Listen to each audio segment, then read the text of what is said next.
康熙61年11月13日，畅春园5更天，寅时，人最困的时候，屋子里的灯却全亮着。紫禁城外，这座皇家园林里，空气像冻住了一样。几盏灯笼在廊下晃，影影绰绰的，全是脚步声。7位皇子，1位九门提督，一共8个人，被紧急召到御榻前。他们站在那里，神情各异，有人紧张的手都在抖，有人脸上已经没了血色。宣旨的人是步军统领隆科多，他手里托着一道遗诏，念得很慢。传位，皇四子胤禛这4个字一出口，畅春园里就像炸开了一颗闷雷。老八的脸上铁青一片，眼珠子都不转了。老九的拳头攥得嘎嘎响。他们经营了10几年啊，上下打点，四处串联，押上了全部身家，到头来成了彻头彻尾的输家。可那天晚上，满屋子的人，真正让人出乎意料的，不是他们，是站在角落里那个排行12的皇子允妃。他手里握着正白旗3旗事务，还兼任镶黄旗满洲都统。说得直白一点，整个房间里兵权最重的就是他。那一刻，所有人都在偷偷地看他。老八在等，老九在等，连后来匆匆赶到的老四胤禛也在等。等他开口，等他表态，只要他说一句话，这畅春园里的局势立刻就不一样了。允妃慢慢抬起头，他做了一个让所有兄弟都想不到的举动。这个举动改写了整个局势，也改写了他自己的一生。要弄清楚这个人为什么这么做，得先知道他从哪里来。允妃生在康熙24年12月24日，用公历换算，就是1686年的1月18日。这个日子放在康熙的35个儿子里，起点几乎是最低的。他出生那天，宫里安安静静，什么动静都没有。一个庶妃生了个皇子，太平常了，连正经的庆贺场面都没有。他的母亲是万流哈氏，在后宫连个正经名分都没有。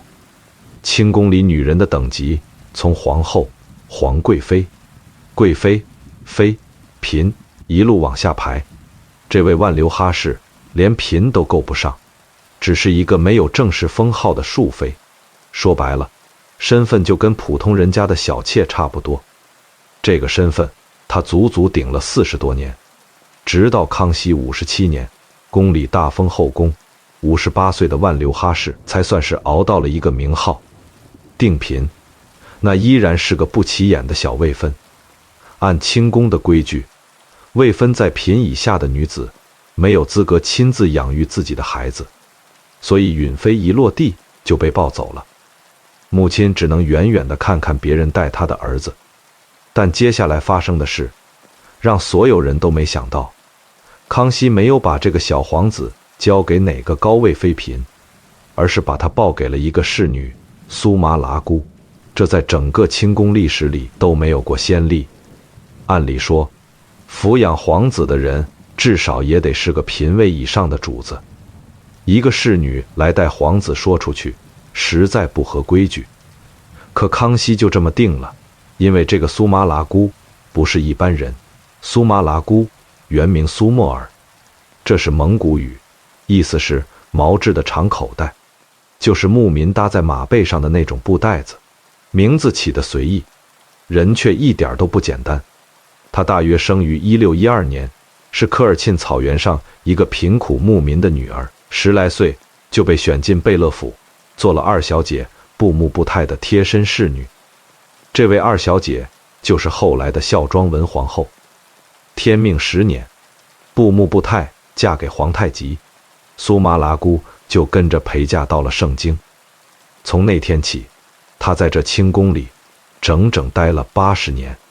80年啊，从后金到大清，从关外到北京，从努尔哈赤到康熙，整个清初的大风大浪，她一场都没落下，全程都在场。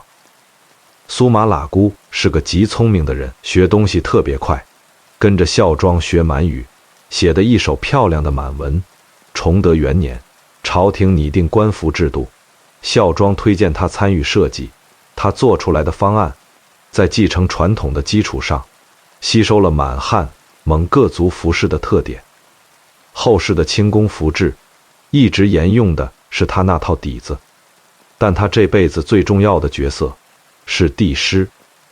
顺治12年，宫里闹天花，年幼的玄烨，也就是后来的康熙帝，被送出紫禁城避斗。那段日子，苏麻拉姑每天骑马往返于慈宁宫和玄烨的住处之间，按孝庄的要求给小皇帝启蒙，教满文，教做人。康熙后来回忆说，那段孤独时光里，苏麻拉姑几乎是他身边最亲近的人。宫里人怎么称呼他呢？孝庄叫他格格，在满语里那是对姐姐的称呼。康熙叫他额念，翻成汉语就是妈。皇子公主们见了他，都恭恭敬敬地叫嬷嬷。一个侍女在爱新觉罗这样的皇族家里，硬生生被当成了自家长辈。康熙26年年底，孝庄去世，苏麻拉姑整个人一下子就垮了。跟了60多年的主子没了，她的魂好像也没了，整天闷闷不乐，吃不下饭，睡不着觉。康熙看在眼里，着急。他想了半天，想到了一个办法，把这个刚满23岁的小皇子交给苏麻拉姑去养。一来让他有了精神寄托，二来他信得过苏麻拉姑教养人的本事。这个安排前后有7年的间隔，但小皇子的到来确实救了他。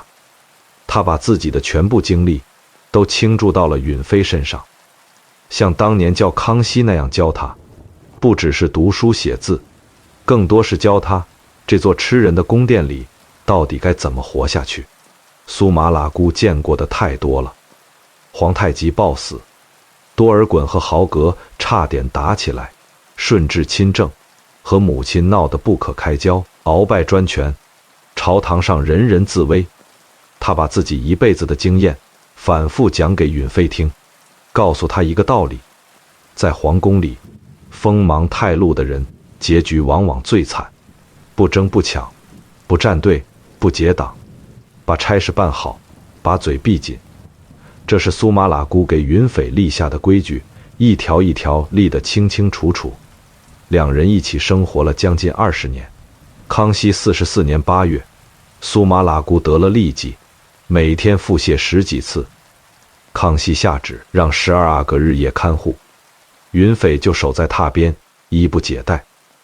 老三允旨和老八允嗣后来上奏，说从嬷嬷生病那天起，12阿哥日夜守在身边，阿哥的父亲也昼夜在旁看护。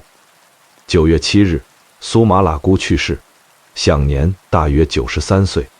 康熙破例，按嫔的礼数给他办丧事，灵柩停放在孝庄的病宫附近。出殡那天，成年的皇子全部到场。允妃主动提出要为养母百日供饭，诵经3期。养母走了，但她留下的那套生存法则刻进了允妃的骨头里，一辈子都没丢。苏麻拉姑去世4年后，康熙48年，公元179年，允妃被封为固山贝子，在清朝的爵位里，这算是中等偏下，但对一个母亲毫无地位的皇子来说，已经算是一个不错的起步了。接下来的几年，康熙不停地把难题交给他。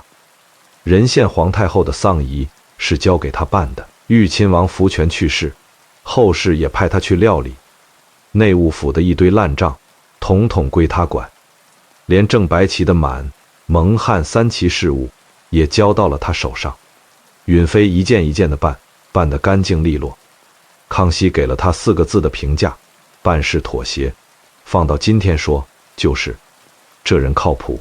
康熙60年，康熙派允妃和老四胤禛一起去盛京祭祀三陵。同一年，夏至和秋分2次大祭，允妃代替父皇前往太庙行礼，这可不是小事。代替皇帝祭祀某种意义上是太子才干的事。康熙让允妃去干这件事，说明什么？说明对这个儿子的信任已经到了相当高的程度。到了康熙61年，一个更大的任命来了，镶黄旗满洲都统。镶黄旗是满洲8旗之首，也是皇帝亲自统领的上3旗之一。都统就是一旗的最高军事长官，加上之前就管着的正白旗3旗事务，允妃手里的兵力已经相当可观了。就在他接任都统的同一年，九子夺嫡进到了最白热化的阶段。要知道这场夺位大战是怎么烧起来的，得从康熙47年说起。那一年，康熙第一次废掉了太子，太子胤禩是康熙的嫡次子，周遂就被立为储君，文武双全，能力是有的。可当了30多年的太子，权力欲越来越重，结党营私，穷奢极欲，最后甚至被人指控趁夜色窥探康熙的违账。搁在古代，这就叫谋反。太子一废，所有皇子都看到了机会，原本压在水面下的野心一下子全部浮了上来。老大胤禛第一个蹦出来，还没高兴2天，就被人揭发用巫术诅咒太子，当场被削爵圈禁，这辈子算是完了。老八允嗣趁势而起，这人太会做人了，待人谦恭随和，朝堂上下口碑极好，大臣们给他起了个外号“八贤王”。连康熙身边最倚重的大学士李光地都说，目下诸王，8王最贤，围绕允嗣，形成了势力最大的八爷党。老九允妃出钱，这人富得流油，是所有皇子里最有钱的。老十允出身高，母亲是温国贵妃，钮祜禄氏。老14允孔有军功，后来当了抚远大将军，手握重兵。这4个人捆在一起，声势相当浩大。另一边，老4胤禛和老13允祥悄悄结成了联盟。胤禛城府极深，他在外面装了20年的天下第一贤人，每天吟诗作赋，显得与世无争。私底下却在关键位置上安插自己的人。年羹尧管着四川、陕西的军政大权，隆科多掌握京城9门，出任步军统领。老3允祉本来也有想法，可势力太小，后来主动退到了观望的位置。9个皇子，你死我活。而允妃呢，就站在这个漩涡的正中间，她手里有兵权，又不属于任何一方，谁都想拉拢她，谁都想把她变成自己人，她偏偏就是不动，不站队，不结党，不在康熙面前编排任何一个兄弟。内务府的差事照办，祭祀的活照干，谁来拉拢都客客气气，就是不松口。康熙56年冬天，他署理内务府总管事务，恰逢皇太后去世，整个丧事办下来滴水不漏。康熙特意下旨嘉奖他办事妥帖，又把正白旗事务继续交给他管。苏玛喇姑教他的那句话，他一直记在心里：锋芒太露的人结局往往最惨。所以他握着刀，但刀就是不出鞘。时光转到康熙61年11月初7日，康熙从南苑猎场回到畅春园，说是偶感风寒，要静养几天。他让老4胤禛代替自己去南郊祭天，这是1年里最重要的祭祀，不是太子，就得是皇帝最信任的皇子才有资格去。头几天，康熙的病看起来并不严重，胤禛每天从斋所派人去畅春园请安，得到的回话都是圣安好。到了11月13日凌晨，情况突变，寅时就是凌晨3、4点钟，康熙的病情急剧恶化，他紧急下令召皇子们到畅春园，老7、老8、老9、老10、老12、老13，加上步军统领隆科多，一共8个人。先到了御榻前，老4胤禛还在南郊斋所没赶到，按照后来雍正自己在《大义觉迷录》里的说法，康熙在他到达之前，已经向这7位皇子和隆科多下了口谕：皇四子胤禛，人品贵重，身消朕功，必能克成大统。祝继朕登基，继皇帝位。这道口谕像一颗炸弹，在畅春园里炸开了。老八允嗣经营了10几年，从贤王到被康熙当众痛骂，起起落落，到头来一场空。老九允妃捐了那么多家财，结了多少党羽，全白搭了。老十允母族那么显赫，一点用都没有。而他们押宝的老14允宗，此刻远在甘肃领兵驻防，根本赶不回来。整个畅春园的空气都凝住了，谁都没有说话，所有人都在偷偷看一个人。老12允妃，他手里攥着正白旗3旗和镶黄旗满洲都统2块印信，是这间屋子里兵权最重的人。这一刻，只要他开口说一句话，畅春园里的局势马上就不一样了。老八在等，老九在等，就连赶到之后的老4胤禛也在等。允妃慢慢抬起头，她做了一个让所有兄弟都没想到的举动。她什么都没说，没有质疑遗诏，没有要求再念一遍，没有去看老八的眼色，也没有犹豫。她站起来，整了整衣冠，对着即将成为新皇帝的老4胤禛跪了下去，行了拜见皇帝的大礼。这个动作比任何语言都管用。屋里兵权最重的那个人率先表态服从了，其他人再想闹就是叛乱。老3允旨紧跟着跪了下去。老13允祥本来就是老4的人，自然没问题。剩下的老7、老8、老9、老10，不管心里怎么想，在武力格局已经确定的情况下，也只能俯身叩首。当夜戌时，康熙驾崩，胤禛即位，年号雍正。新帝登基之后，第一件事就是安排善后。他命老7允佑守卫畅春园，命老12允妃赶回紫禁城，坐镇乾清宫，命老13允祥和隆科多负责殓葬仪仗，连夜把康熙的遗体从畅春园运回紫禁城。注意这个分工，守畅春园的是没有威胁的老7，回紫禁城坐镇的是刚刚表过忠心的老12，掌控安保的是心腹老13和隆科多。雍正的布局滴水不漏。雍正对允匪的回报来得也很快。12月11日，雍正下旨，以他办理3衙门事务井井有条，办理公务甚为效力为由，册封他为多罗吕郡王，从固山贝子直接跳到郡王，连升2级。这在整个康熙朝诸子中间都算得上罕见的恩典。而他那些参与了夺嫡的兄弟呢，场面就没这么好看了。老8允嗣，雍正先是稳住他，封他连亲王，让他做总理大臣。等到了雍正4年，根基稳了，一口气列了他40款罪状，削宗夺爵，改名阿奇那，禁锢在宗人府的高墙之内。几个月后，允嗣因呕吐病死于幽所，享年45岁。民间传说他是被毒死的。老9允匪，雍正元年就被打发到西宁驻扎，名义上是驻防，实际上就是流放。雍正4年，削宗除籍，改名赛思黑，押到保定铁锁加身，关进闷热的小屋，蚊虫遍地，时常昏迷。同年8月死于狱中，终年43岁。老10允抄家圈禁，整整关了13年，一直熬到乾隆2年才被放出来，给了个辅国公的虚衔。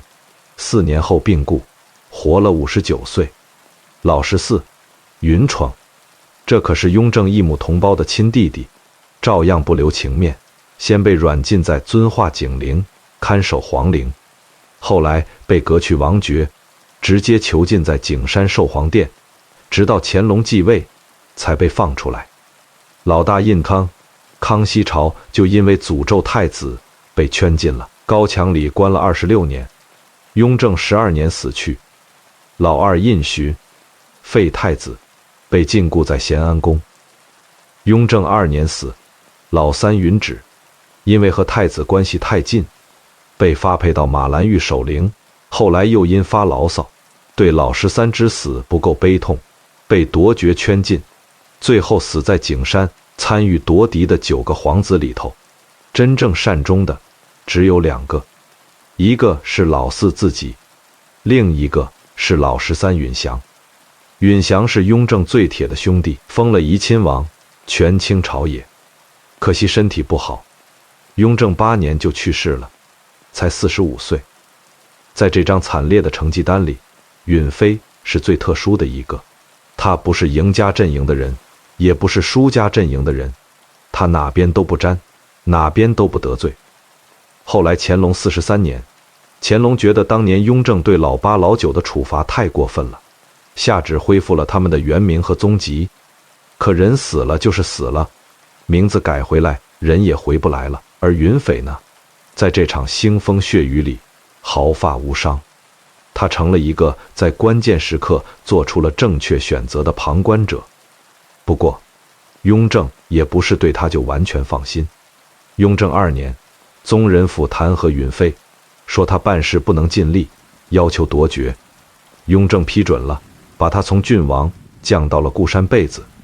紧接着又揪出一个错处，允妃在办理康熙配享遗嘱和封妃金册的时候，把茂妃和裕嫔的姓氏给写颠倒了。这种错放在平时顶多罚几个月俸禄，但雍正借题发挥，把他从贝子再降为奉恩镇国公，从郡王到镇国公，2年之内连降3级。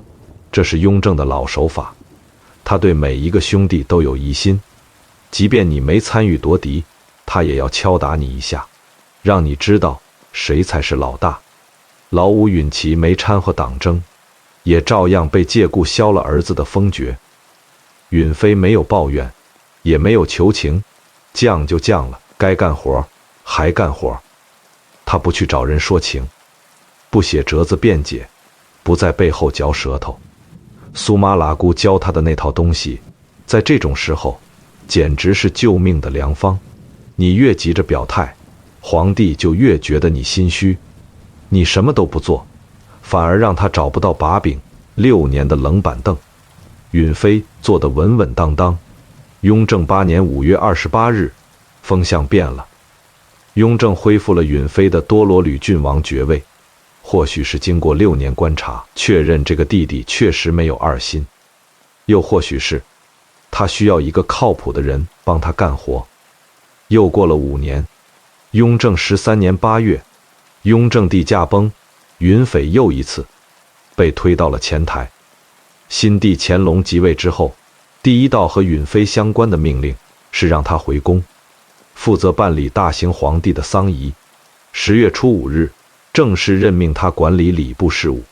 10月17日，又让他管理宗人府。2天后，乾隆公开说了一句话：吕郡王允妃在朕诸书中年龄最长，实心办事，朕意欲晋封亲王。不久，允妃晋封和硕吕亲王，这是清朝爵位里仅次于铁帽子王的顶级爵位。一个母亲当年连名分都没有的皇子，一步一步走到了这一步。乾隆对这位皇叔的倚重，不是客客气气的面子情，是实实在在的重用。从乾隆4年以后，每年的祈谷、祭太庙、朝日、夕月、祭社稷、祭先农，一长串的国家大典，都由允妃代替皇帝前往行礼。乾隆出巡的时候，留允妃在京城总理事务，这是什么级别的信任？这是让一位皇叔当代理皇帝，没有绝对的信任，绝不可能这么安排。乾隆13年3月，皇后富察氏去世。这位皇后是乾隆一生的挚爱，丧仪必须办得万无一失。乾隆把这件大事交给了64岁的允妃。乾隆14年5月，65岁的允妃又接了新活，出任会典馆总裁，负责主持清会典的第3次编纂。这不是挂名的虚职，会典是国家典章制度的总汇编，编纂工作极其庞杂，需要极强的组织能力和政务经验。允妃做得怎么样？文献里没有留下抱怨，只留下她一路做下去的记录。到了70岁前后，允妃依然没有退下来。乾隆15年正月，乾隆特意下旨，允许吕亲王以及其他年老的宗室王公可以免去早朝。66岁的允妃被列在可以免朝的名单之首。同年3月，她12岁的独子弘坤夭折，白发人送黑发人，乾隆亲自下旨劝慰，让他以礼节哀，并且把自己的第4个儿子永贞过继给了允妃当孙子。这是什么意思？皇帝把自己的亲儿子过继给你，相当于向全天下宣布，这位皇叔是我最信任的长辈。乾隆16年7月，京城连日暴雨，米价飞涨。67岁的允妃没有坐在王府里等消息，她立刻写了一封快马奏折，送到远在热河行宫的乾隆手里。折子上只说了件事，请求提前开仓放粮，平抑米价。乾隆批了2个字：甚好。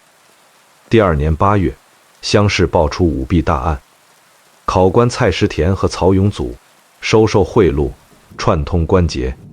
允妃建议照律严办，最终蔡、曹2人均被处斩。一个快70岁的老人还在替朝廷操心粮价，还在拍板科场舞弊案的处理方案。这不是养老，这是实实在在的替皇帝分忧。乾隆6年后，每次乾隆出巡，不管是去热河、去江南，还是去别处，留在北京总理事务的人永远都是允妃。允妃这一生最长久的一份牵挂，除了养母苏麻拉姑，就是她的生母万留哈氏。这位定太妃的一生用4个字就能概括，熬出来的。在康熙后宫里默默无闻了几十年，直到儿子因为不参与夺嫡而平安无事，他才跟着沾了光。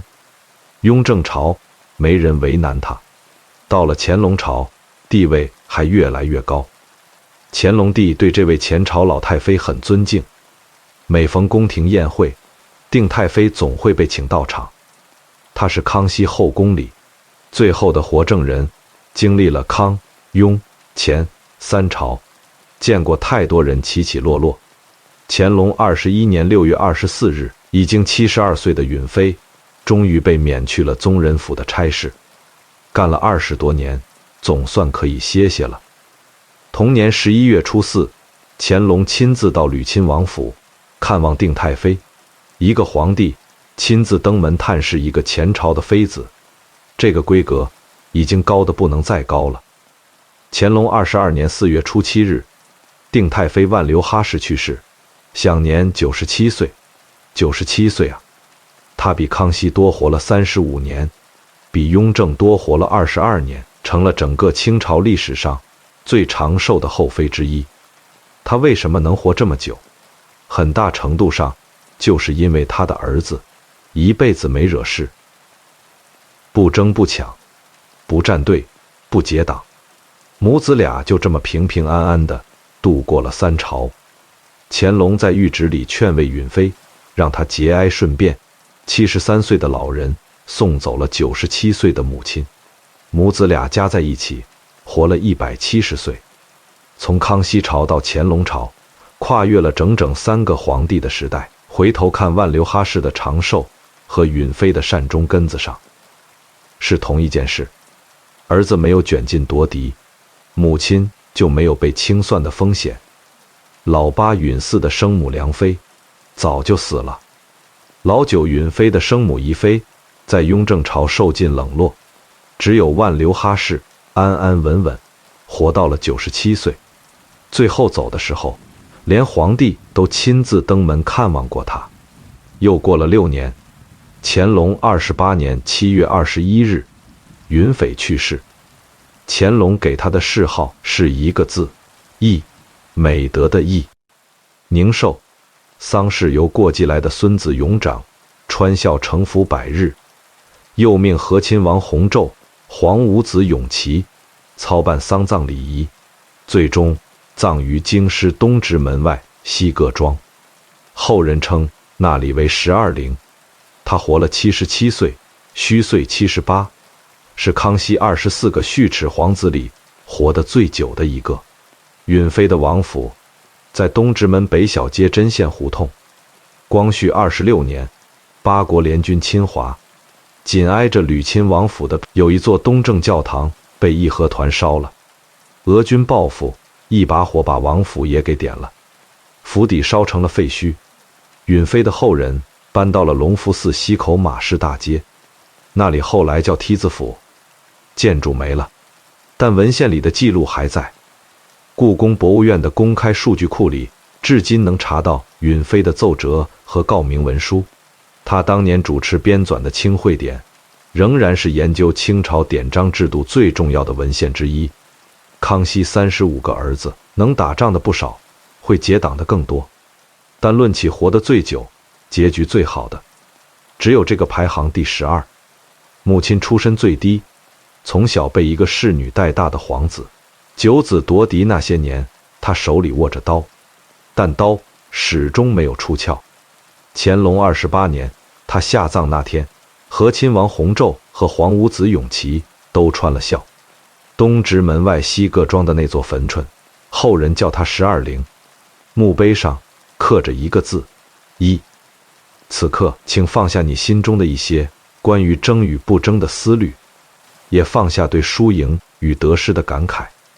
我们不需要像那些夺嫡的皇子一样，在权力的漩涡中拼死一搏，也不需要像允妃那样，用一辈子的沉默去守住一个选择。我们只需要知道，无论这个世界多么喧嚣，今晚的你是安全的。在这个属于你的小世界里，没有畅春园里令人窒息的遗照宣读，没有生死一线的目光逼视，只有窗外温柔的月光和此刻属于你的平静呼吸。历史深处，那个手握兵权却始终没有出鞘的皇子，轻轻地告诉我们：有时候，最大的力量不是拔刀，而是把刀稳稳地按在鞘里。